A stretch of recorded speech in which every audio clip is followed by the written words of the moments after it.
All the Scottish Government have to do is take Foreign Office officials to their meetings. That's all we're asking, which is incumbent on me and every other minister in the United Kingdom, and everyone else seems to be able to do it.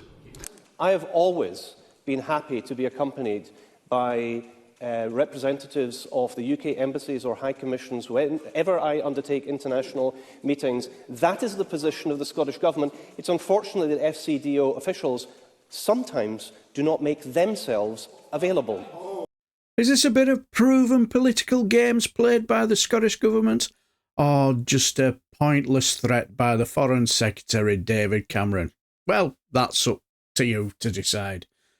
But this kicked off in the oral evidence of the Secretary of State for Scotland, Alistar Jack, in the Scottish Affairs Select Committee meeting on the 11th of December 2023, when the topic turned to Scottish Government overseas meetings.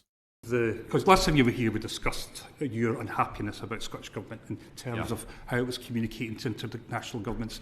You gave us a list of what you assumed and said were transgressions, and of course we're all very much aware of the letter that was seen from the Foreign Secretary issued to the Scottish Government today, which actually yesterday morning. Yesterday morning it was. You're absolutely right. Where there is now an added threat that what he's seeking to do is to entirely block the Scottish Government from having these type of meetings and arrangement, and has even said that he's of a view to turf the Scottish Government out of UK Embassy and High Commission's building. And this is even when the Scottish Government have said they'd be more than happy for a UK official to attend these meetings. Are you seriously going to follow through on this threat? So, to be very the Foreign Secretary's letter, which I was cited on and fed into, I support it 100%. I think there's a very simple principle here. All ministers in the United Kingdom, irrespective of their ministers in a devolved administration or the UK government, when they're overseas, when they meet ministers from foreign countries, they must have, and this is the protocol for all of us, they must have an official, a civil servant from the Foreign Office present to take notes. So there could be no confusions. Well, the Scottish Government don't accept that because the reason the 16th of October letter was sent by James Cleverly, which may not have come into the public domain, made it very clear that they resisted that on the First Minister's meeting with the Icelandic Prime Minister. And that's why the first letter went on the 16th of October. This follow-up letter is because the First Minister, in COP, in his agenda, chose to meet someone who the UK government didn't believe should be met, which was the President of Turkey, Erdogan. You know the story. You know there. The warning to the Foreign Office was given very last minute. There wasn't time for the Foreign Office official to get there, but there was time for the First Minister to get there. So they must have known about the meeting a little bit more in advance. But it wasn't the only offence. No. I must make this point because you're making out it was a one-off. There was without Foreign Office officials present, there was a meeting with Ursula von der Leyen, Charles Michel, the Prime Minister of Lebanon, and the acting Prime Minister of Pakistan. So there were 5 different occasions where meetings happened with foreign ministers without an official from, and it's not complicated. If there aren't to be any sanctions, all the Scottish Government have to do is take Foreign Office officials to their meetings. That's all we're asking, which is incumbent on me and every other minister in the United Kingdom, and everyone else seems to be able to do it. What the First Minister says, the meeting with Edrahan, which you reference, I don't think the other meetings which you mentioned are... Well, another 4, yeah. Well, not in the Lord Cameron's letter. No, but that's because I kept them up my sleeve for you today, Mr. Chairman. In relation to the pertinent meeting, this is what is said. The First Minister said it was rearranged at short notice by the President's team. The FCDO office chose not to stay with the Scottish delegation the whole day. I heard that. And because of that, they ended up missing the meeting. Do you accept that? I heard that. And you don't accept it? Well, as Her Majesty once said, recollections may vary. What I would say is this.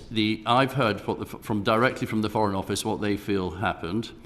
And I've also added another 4, which I kept fresh for you today. Will you give details of this to the committee? Well, you don't need details for the committee. All you need to do is go to the First Minister's X or Twitter, whatever they call it these days, account, and they're all there, photographic evidence, enjoy it at your leisure. Surely it's the nature of these international meetings that you bump into people. No, that's not how the rules work. There is You're a protocol that the Scottish Government rearranged these meetings with these people that you say are now going to be included in further correspondence. No, there will be no further correspondence. There will be no. You're putting words into my mouth. There will be no further correspondence. The correspondence is there. It's very clear.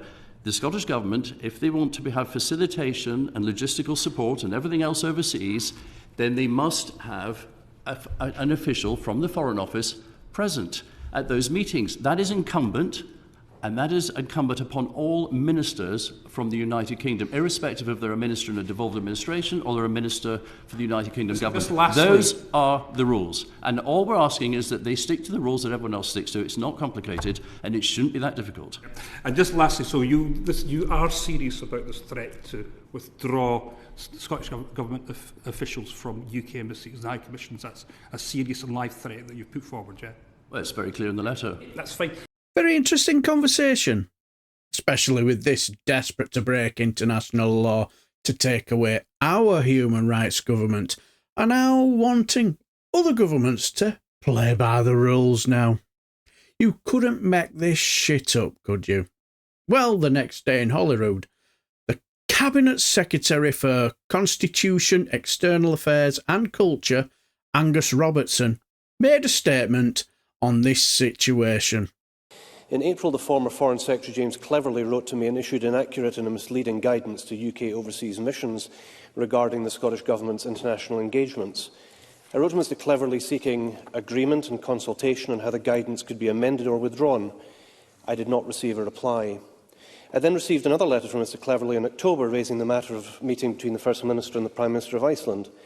This letter also contained inaccuracies, and I wrote back to Mr Cleverly, but again I did not receive a reply.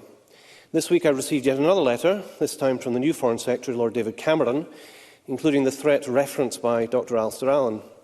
This is all the most surprising, as Lord Cameron had a few days earlier cancelled a meeting we were due to have this week to discuss these issues.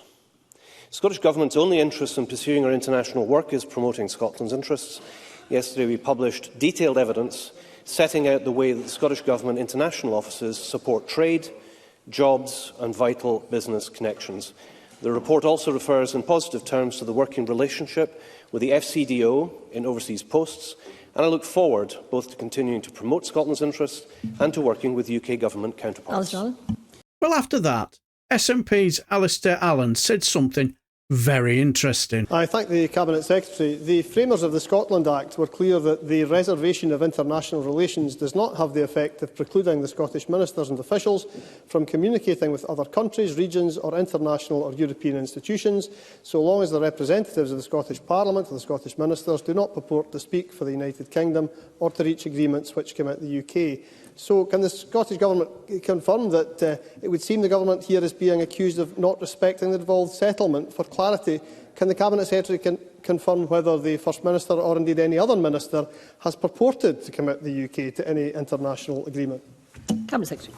Well, firstly, Dr Allan was actually quoting from the explanatory notes around the Scotland Act, so it's a statement of fact in his question. In answer to the question specifically, no Scottish Government Minister has or would purport to speak for the United Kingdom or to reach agreements which commit the UK. In fact, I asked James Cleverly for any examples of such a thing. He said he had none. We invite FCDO officials to attend our formal meetings.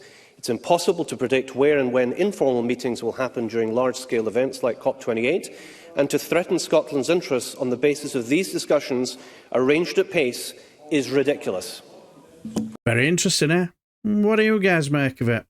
Well, Tory Donald Cameron, no relation to David, I don't know, spent a good time pearl clutching and in total shock at the fact that a government might not be playing by the rules. Yeah, Tory. But then he asked if the Scottish Government will be making a commitment that all future Scottish Government meetings with overseas officials will have a representative from the Foreign Office present. Well, Angus Robertson replied with this.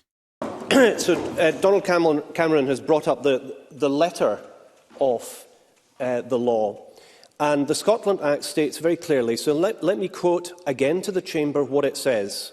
the reservation of international relations does not have the effect of precluding the Scottish ministers and officials from communicating with other countries, regions or international or European institutions, so long as the representatives of the Scottish Parliament and the Scottish ministers do not purport to speak to for the United Kingdom or to reach agreements which commit the UK. I have always been happy to be accompanied by representatives of the UK embassies or high commissions whenever I undertake international meetings. That is the position of the Scottish Government. It's unfortunate that FCDO officials sometimes do not make themselves available.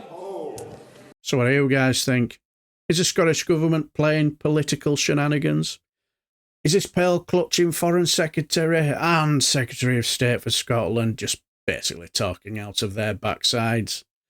But what I would like to know is what their thoughts were at the time when our spaffer disappeared up Russia Mountain, 3 sheets to the wind, to meet up with a KGB agent without officials. Now people will say, I think you'll find he was former KGB. But as Putin says, there's no such thing as former KGB anyway. Anyway, I wonder what their thoughts were at the time when the Pritzker disappeared for unofficial meetings.